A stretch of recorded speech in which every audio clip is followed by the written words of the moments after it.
Mga katambay, magandang umaga po sa inyong lahat and welcome back to my channel po, Ken Channel po. Ngayon po, pasok si Yumimi sa school kaya ito, kami na lang yung naghakot ng kahoy. Tsaka hindi na tricycle yung ginamit namin. Traktor na siya kasi hindi na to makarga sa tricycle namin. Kaya traktor na lang yung gagamitin namin. Ito ubos ko na ito magwantoy patag, ito na tayo hakot ito kay masod ko na ito. Besides ka taas. Asa distresa. Guwapo. Siya po. Nandun pa yung iba. Yun. Karga ko na ito tanan, napilamping, kanang gagmay kay pang brace. Hasta tong May mga nang gani ka to. hasta tong nabilin to.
So mga katambay, nag-umpisa naman kaming mag mudboat ng palayan para taniman ulit. Nag-mudboat na yung tsuhin ko. Na siya ng taguran yung punlaan ng palay para sa susunod na buwan siguro pwede na siya siguro ring magtanim dito.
Mga katambay, tapos nang mudboat yung tsuhin ko.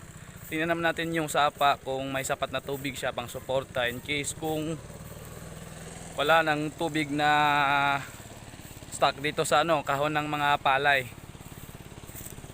Kailangan siguruhin para pag nagtanim, pag uminit, may mapagkukunan ng tubig na suporta sa palay namin. Ayan mga katambay, andito na tayo sa sapa. Tingnan natin yung tubig dito sa sapa kung makakasuporta ba siya pag nagtanim kami ng palay agad-agad.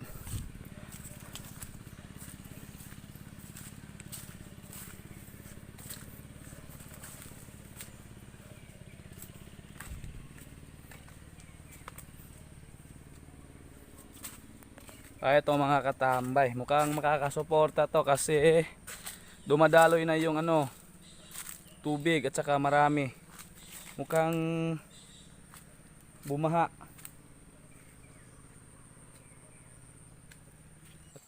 So ayan mga katambay, siguro sa susunod na linggo ako naman yung mag-ooperate sa turtle o mudboat ni Yoyo Doni.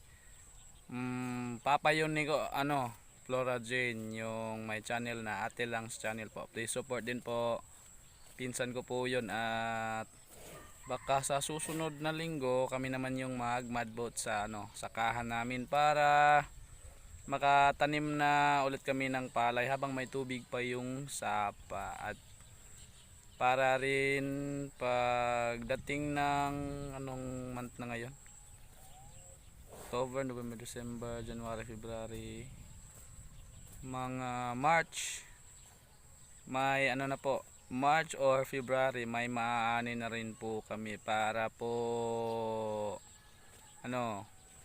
mas maigi. At saka habang may tubig pa po yung sapa, kailangan naming samantalahin yung pagkakataon para po hindi na po kami mamblema sa tubig. So yun lang po mga katambay, abangan nyo po yung mga susunod ko pa pong mga video at thank you po sa lahat ng sumusuporta po sa channel ko po at ingat po kayo palagi at God bless po sa lahat ng may mga mabubuting puso na walang sawang sumusuporta at tumutulong po sa mga kagaya po naming mga simpleng tao lang po. Thank you po. Bye bye po. Ingat po palagi.